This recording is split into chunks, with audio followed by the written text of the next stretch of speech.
O Senhor saiu, lemos em Filipenses, não é? Ele deixou a sua glória, encarnou como servo. E o mais incrível, que Jesus ele teve que comparecer a um tribunal humano, de homens pecadores, incrédulos, cruéis. Lembro-me que Jesus estava no tribunal de Pôncio Pilatos. Pôncio Pilatos perguntava: você é o rei dos judeus? Você é o rei do povo de Israel? E interessante que, estando ele no tribunal, ele foi interpelado pela esposa, a esposa de Pôncio Pilatos.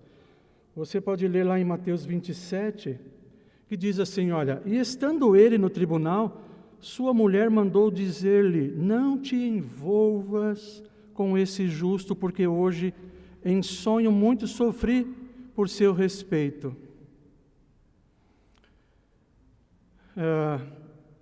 Interessante isso. Ela pede para que Pilatos não se envolvesse com Jesus. E certamente Pilatos descobriu da maneira mais terrível quem era Jesus. E certamente Pilatos haverá de comparecer ao tribunal do Rei Jesus. Ele vai comparecer ao tribunal do Rei Jesus. Por quê?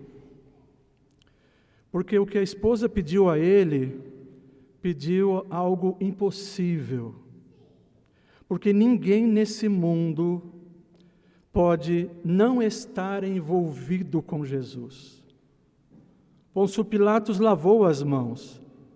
O texto diz, vendo Pilatos que nada conseguia, antes, pelo contrário, aumentava o tumulto, mandando vir água, lavou as mãos perante o povo, dizendo, estou inocente do sangue deste justo, fique o caso convosco. É como se Pilatos queria estar inocente, não tivesse nenhuma culpa. E dessa forma, então, ele não estaria envolvido. Impossível. Todo homem, todo ser humano está envolvido com Deus. Envolvido de duas formas. Ou envolvido com Deus como Salvador, ou envolvido com Deus como juiz.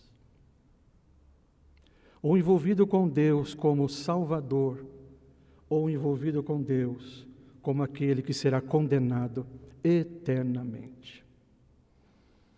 Muito bem, esse texto fala exatamente dessa obra, da obra do Messias de Deus, do servo de Deus, que veio a esse mundo como servo para fazer a obra de seu Pai. E nós temos que lembrar que o livro de Isaías, não é? O tema central, o livro, na verdade, fala sobre Cristo, o Messias, não é? O Senhor mesmo fez várias declarações, não é? Que Israel seria salvo. O Senhor faz várias promessas de que Ele enviaria o seu Messias, o Salvador. Nós lemos, por exemplo, em Isaías 45, verso 17, não é? Depois de declarar que Israel será salvo pelo Senhor com uma salvação eterna, nós lemos lá, Isaías 45, 17, Deus continua a dizer, olhai para mim e sede salvos, vós todos os limites da terra, porque eu sou Deus e não há outro. Deus diz isso lá em Isaías 45, verso 22. Então Deus fez várias promessas, e essas promessas se cumpriram, nós sabemos disso. Mas como é que Deus cumpre suas promessas? Enviando o Messias. Deus enviou o Messias primeiro ao povo de Israel. Isaías 49, verso 5. Nós temos aqui nesse texto. E Jesus, ele vai confirmar isso. Jesus confirma isso em Mateus capítulo 15, 24, que diz lá: mas Jesus respondeu: não fui enviado, senão as ovelhas perdidas da casa de Israel. Israel, Jesus está dizendo aqui que Israel é como um rebanho que se afastou do pastor, que se espalhou, porque cada um se desviou pelo caminho, conforme lemos em Isaías 53, verso 6. Então, agora, nós temos que olhar para essa frase, o uso da frase, o servo do Senhor. Essa frase aponta para 3 coisas importantes. Primeiro, diz respeito à nação de Israel como um todo. Israel é chamado de servo. A nação foi chamada para fazer uma obra para o Senhor. Em segundo lugar, aponta para o remanescente piedoso de Israel, que foi fiel ao Senhor, o fiel remanescente, mas que não poderia fazer a grande obra que precisava ser realizada. E qual é? A obra da redenção, a obra da restauração. E terceiro, o servo do Senhor é então o próprio Messias. É Ele quem realiza essa obra. E como é que Ele faz isso? Ele a realiza pela sua morte e ressurreição. Esse texto, Isaías 49, de 1 a 6, relata, meus irmãos, a segunda profecia das 4 profecias referentes ao servo do Senhor, que também é chamados como cânticos do servo. Não é? Esse texto trata, ou essas designações, tratam a forma com que o Messias é apresentado por Deus, não é? O seu caráter, a sua obra. A segunda parte do livro de Isaías começa com mensagens de consolação da parte de Deus. Deus nunca deixou de cuidar, de consolar o seu povo, um povo terrível. E no final nós vemos aqui o que vai acontecer, né? Jesus num tribunal de homens ímpios. Então, Deus consolando o seu povo, o povo de Israel. Isso vai até o capítulo 48, 40 a 48. A partir do capítulo 49, temos então Deus falando sobre redenção. Isaías profetiza a libertação dos judeus do cativeiro através de um instrumento meramente humano nas mãos do Senhor, para mostrar ao povo que os ídolos não são nada e que Ele é o Senhor, o verdadeiro Deus. Estou falando de Ciro. É importante lembrarmos que o livro de Isaías, como é que ele começa? É muito importante lembrarmos disso.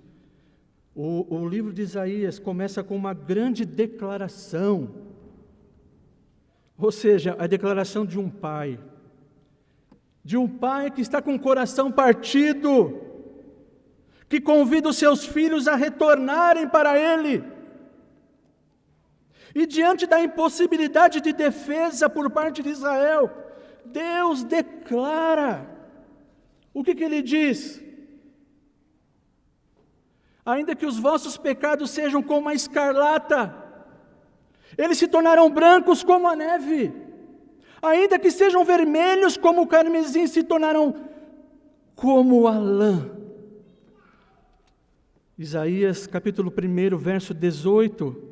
Então, o Messias aparece. Aqui o Messias já aparece. Quem vai fazer isso? é o servo do Senhor, é o Messias de Deus, é a segunda pessoa da Trindade, Jesus Cristo, o nosso Salvador, o Emanuel, Deus conosco. No capítulo 7, então, o Messias entrando em cena, no capítulo 7, diz que o Messias, ele nascerá de uma virgem, o Emanuel, Deus conosco. No capítulo 9, ele é maravilhoso, conselheiro, Deus forte, Pai da eternidade, príncipe da paz. No capítulo 11, ele é o descendente de Davi, ungido pelo Espírito. No capítulo 16, o seu trono, o trono do Messias, é um trono de justiça, é um trono de amor. No capítulo 28, o Messias é apresentado como a pedra principal, a principal pedra angular. No capítulo 32, o Messias é rei. No capítulo 42, o servo divinamente escolhido, sustentado, que bondosa e misericordiamente restaura o povo e traz luz aos gentios. E finalmente, no capítulo 49, versos de 1 a 6, o servo é a arma de Deus para levantar, libertar e reunir o povo de Deus. E o servo, então, aqui se revela exatamente no momento em que ele fala. Aqui ele fala. O servo aqui fala de si mesmo e da obra da sua salvação, a obra da salvação. Ele diz: ouvi-me, terras do mar, e vós, povos de longe, escutai.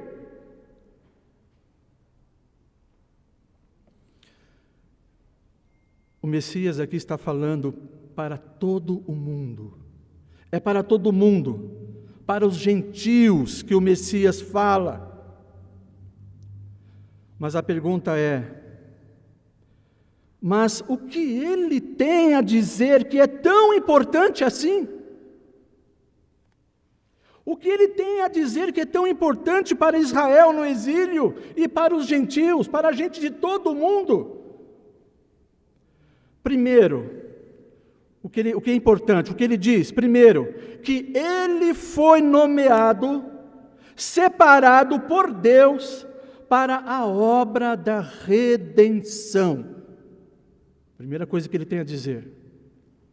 Ou seja, o que ele diz, o que ele tem a dizer, é essencial para a humanidade, para os homens.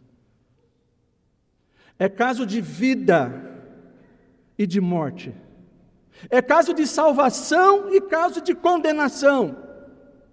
É caso de vida eterna e caso de morte eterna.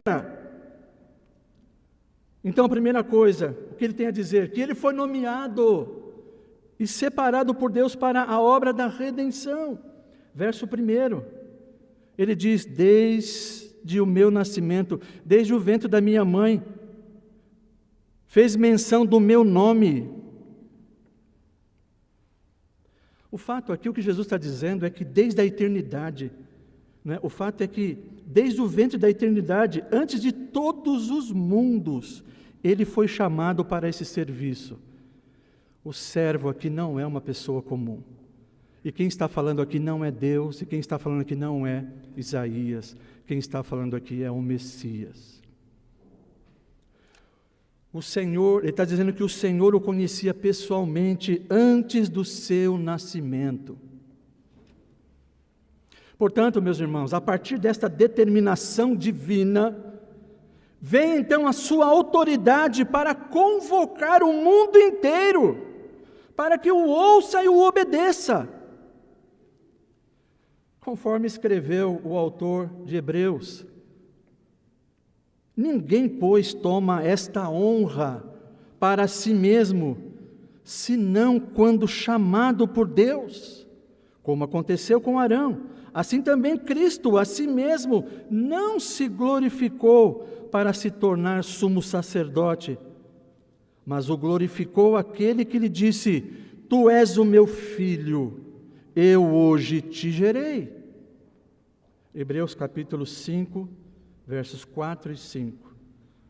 Então, primeiro, o que ele tem a dizer? Que ele foi nomeado e separado por Deus para a obra da redenção. Mas segundo, ele tem a dizer que ele foi equipado por Deus para a obra da redenção. Fez a minha boca como uma espada aguda, na sombra da sua mão me escondeu. Fez-me como uma flecha polida e me guardou na sua aljava. Tanto espada como flecha têm o mesmo significado, não é? Então, como nós entendemos aqui? Nós entendemos aqui, como Hebreus diz, Hebreus 4, verso 12, porque a palavra de Deus é viva, eficaz e mais cortante do que qualquer espada de 2 gumes, e penetra até o ponto de dividir alma e espírito, juntas e medulas, e é apta para discernir os pensamentos e propósitos do coração.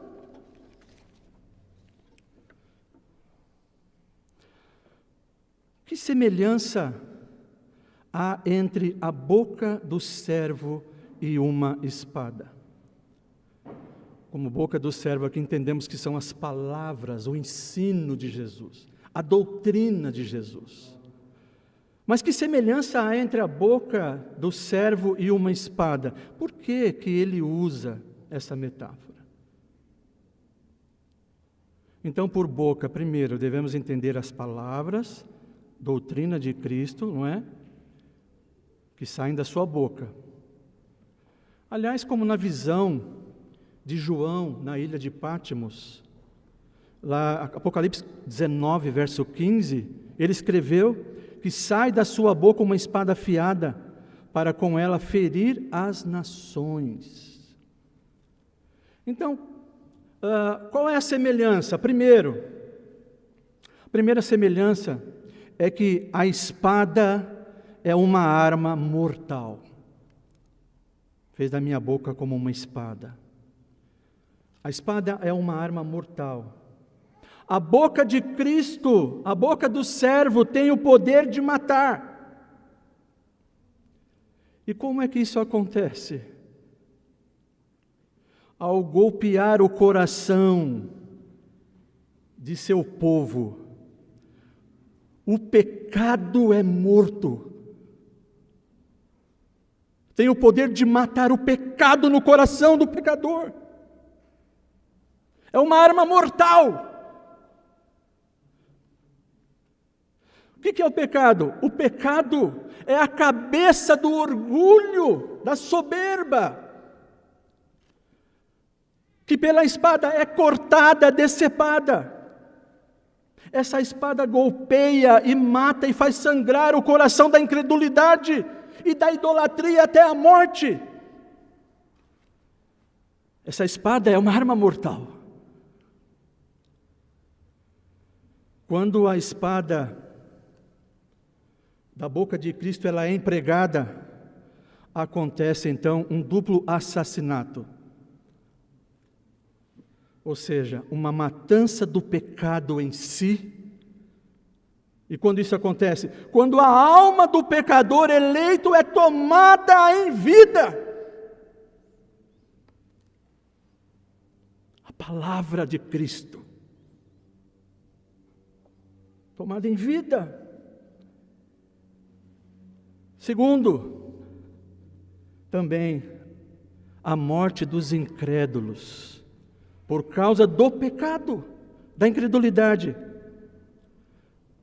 E é assim para os ímpios, que torna, para os ímpios essa espada se torna uma espada destruidora. Então a espada é uma arma mortal, mas também a espada, a boca de Cristo, é uma arma de conquista. Como lemos no Salmo, o Senhor enviará de Sião o cetro do seu poder, dizendo, domina entre os teus inimigos. Salmo 110, verso 2. O apóstolo Paulo escreveu, porque as armas da nossa milícia não são carnais, e sim poderosas em Deus para destruir fortalezas, anulando nossos sofismas. 2 Coríntios capítulo 10, verso 4. É uma espada de conquista. Ela também é uma arma de defesa. Ela é de fato ofensiva ao inimigo, mas é defensiva para aquele que sabe manuseá-la. Os cristãos podem preservar-se pela palavra da boca de Cristo. Como diz o salmista no Salmo 17, verso 4: quanto às ações dos homens, pela palavra dos teus lábios eu me tenho guardado dos caminhos do violento. Paulo ensina: tomai também o capacete da salvação e a espada do Espírito, que é a palavra de Deus. Efésios 6, verso 17. Então, meus irmãos, para irmos para o nosso próximo ponto, assim como a espada e a flecha polida atinge não só o exterior, mas atingem o homem interior. Ela atinge o coração, a alma do pecador. Não há defesa contra elas. Mas elas também são curativas.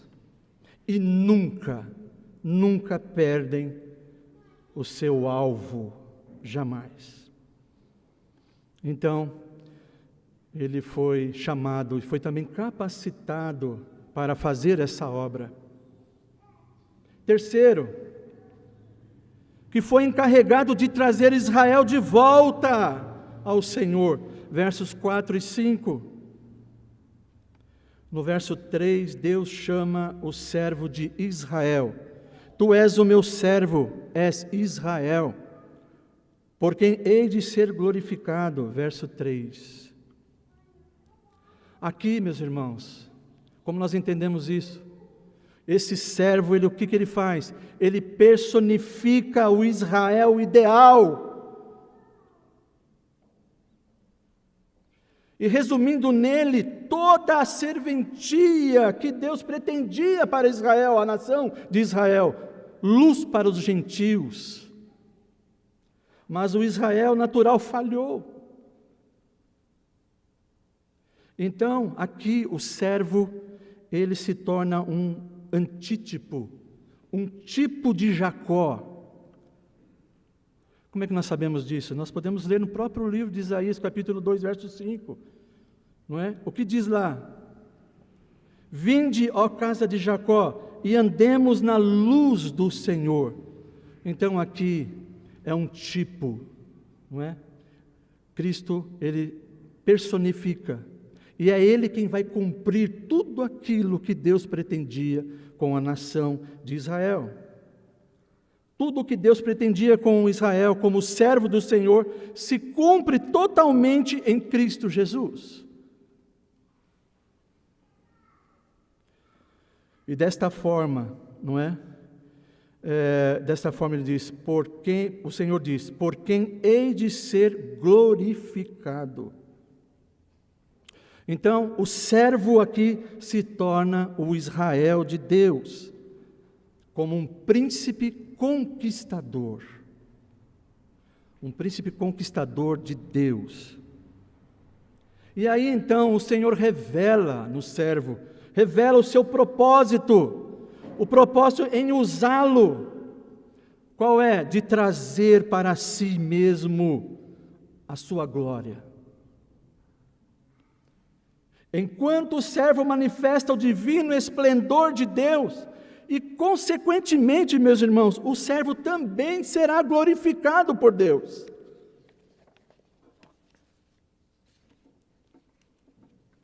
Quando e onde isso acontece? Quando o servo glorifica a Deus. E quando o servo é glorificado? Quando Jesus enfrentava a cruz, Jesus orou. Pai, é chegada a hora, glorifica a teu filho, para que o filho te glorifique a ti. No entanto, meus irmãos, no verso 4 nós lemos: eu mesmo disse, debalde tenho trabalhado, inútil e vãmente gastei as minhas forças. Todavia o meu direito está perante o Senhor, a minha recompensa perante o meu Deus. Isaías 49, verso 4. E no verso 5: mas agora diz o Senhor, que me formou desde o ventre para ser seu servo, para que torne a trazer Jacó, para reunir Israel a ele, porque eu sou glorificado perante o Senhor, e o meu Deus é a minha força. Então aqui, em primeiro lugar, há uma queixa do servo.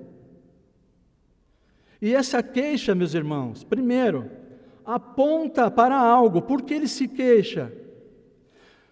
O servo aqui se queixa porque essa queixa dele diz respeito a uma rejeição. Israel rejeita o Messias. E ele não só é rejeitado, mas sofre abusos da parte do povo e das autoridades de Israel. Não fazemos ideia do labor de Cristo, quando Ele vem, em primeiro lugar, começa a pregar o reino, o arrependimento para os judeus. Isaías também mostra Jesus como servo sofredor, o quanto ele sabia o que era padecer, o quanto ele padeceu. Então ele se queixa porque ele é, de fato, não é? De fato, ele é rejeitado pelo seu povo. Há, então, uma queixa. Muito bem, meus irmãos. O servo gastou as suas forças e parece que o resultado tem sido inútil e vão. E aí nós vamos perceber, não é? Que ele tem tido pouco resultado entre a sua própria nação. E de forma bem clara, nós podemos ouvir esse clamor do servo no Evangelho de Mateus. Jerusalém, Jerusalém, que matas os profetas e apedrejas os que te foram enviados. Quantas vezes quis eu reunir os teus filhos, como a galinha junta os seus pintinhos debaixo das asas, e vós não o quisestes. Mateus 23, verso 37. E aí, meus irmãos, em face a esse aparente fracasso, e parece que o Messias sente-se, então, desanimado. Ele chora.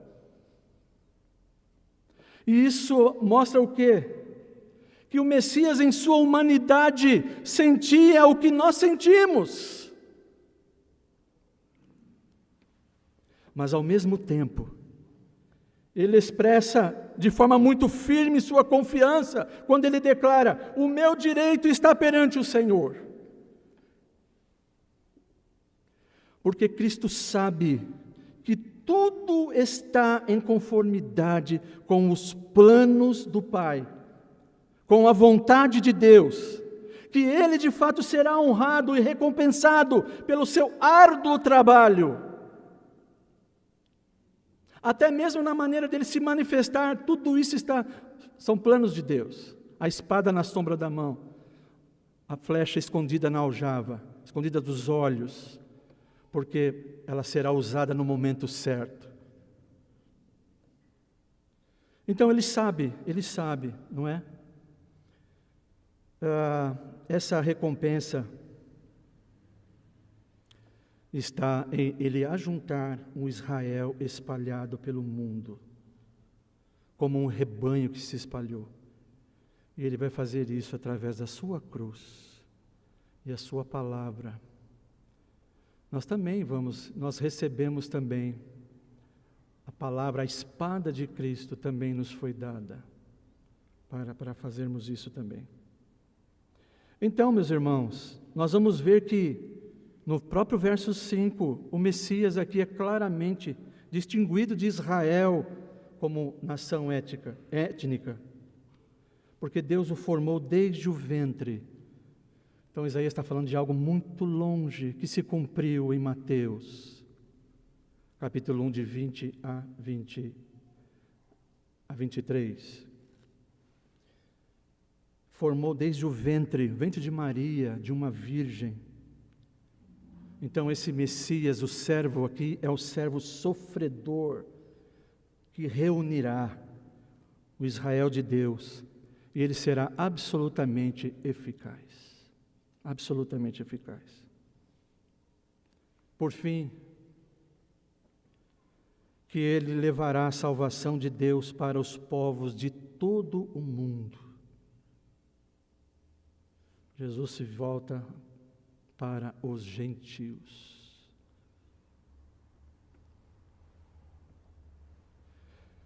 Nós lemos no verso 6, sim, e diz ele, pouco é os seres meu servo, para restaurares as tribos de Jacó, e tornares a trazer os remanescentes de Israel.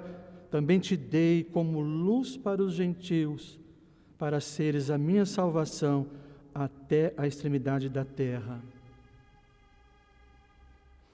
Então, o Messias também é designado para ser a luz dos gentios.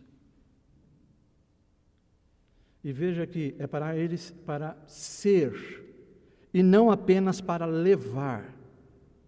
Isso é diferente. Ser luz, uma luz que nunca vai se apagar, uma luz eterna. Ou seja, levar, ser a salvação de Deus para o mundo. Jesus é a salvação para o mundo. E essa designação se cumpriu no Novo Testamento.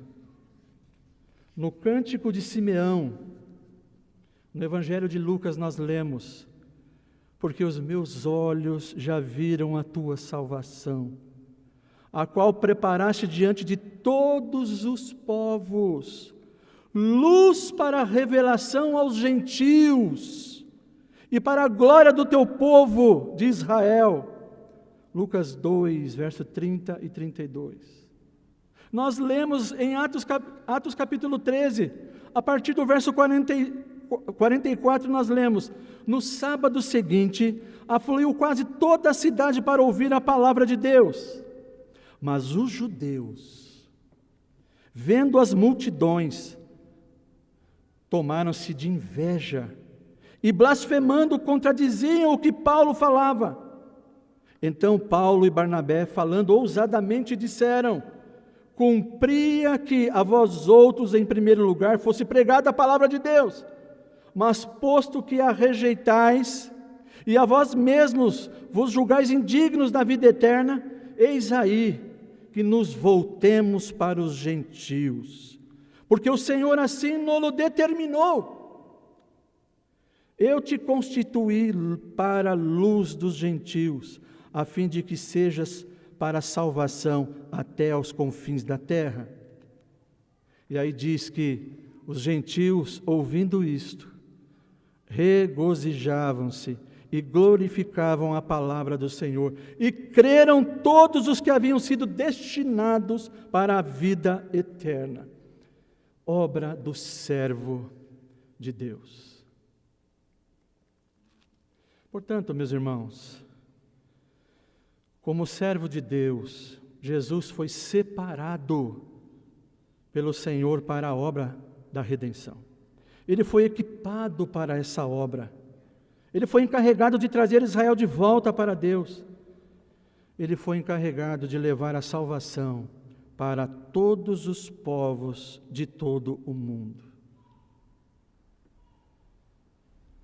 Portanto, eu encerro dizendo, e tendo a convicção, eu e você temos a convicção de que Cristo, Ele é a nossa luz.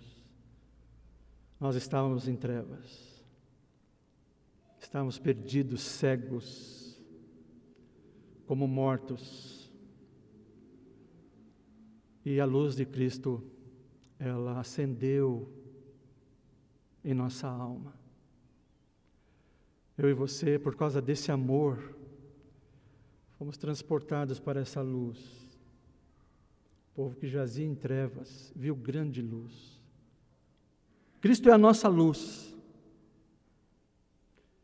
Que tipo de luz é Jesus? Que tipo de luz Jesus é?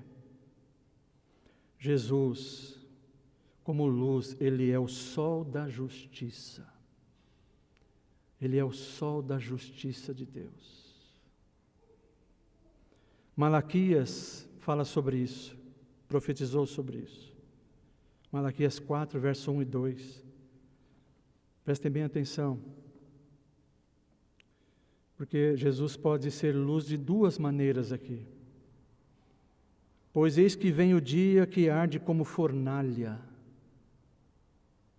Todos os soberbos e todos os que cometem perversidade serão como restolho. O dia que vem os abrasará. Dia, diz o Senhor dos Exércitos, de sorte que não lhes deixará nem raiz nem ramo. Mas para vós outros, que temeis o meu nome, nascerá o sol da justiça, trazendo salvação nas suas asas. Saireis e saltareis como bezerros soltos da estrebaria. Jesus, Ele é a nossa luz, Ele é o sol da justiça. Jesus deu a grande comissão para todos os crentes. Como como agora as nações são alcançadas? Assim como Ele foi enviado, agora Ele envia você. Ele capacitou você. Ele te deu as armas dele. O apóstolo Paulo diz isso em Efésios capítulo 6. O Senhor te deu as armas para que você alcance também. O Senhor Jesus deu a grande comissão para todos nós, para que a palavra dele seja espalhada, as boas novas, para dizermos que a salvação enfim chegou. E será pregado este evangelho do reino por todo o mundo, para testemunho a todas as nações. Então virá o fim. Mateus 24, verso 14. E por fim, portanto, fazei discípulos de todas as nações, batizando-os em nome do Pai e do Filho e do Espírito Santo, ensinando-os a guardar todas as coisas que vos tenho ordenado. E eis que estou convosco todos os dias, até a consumação do século.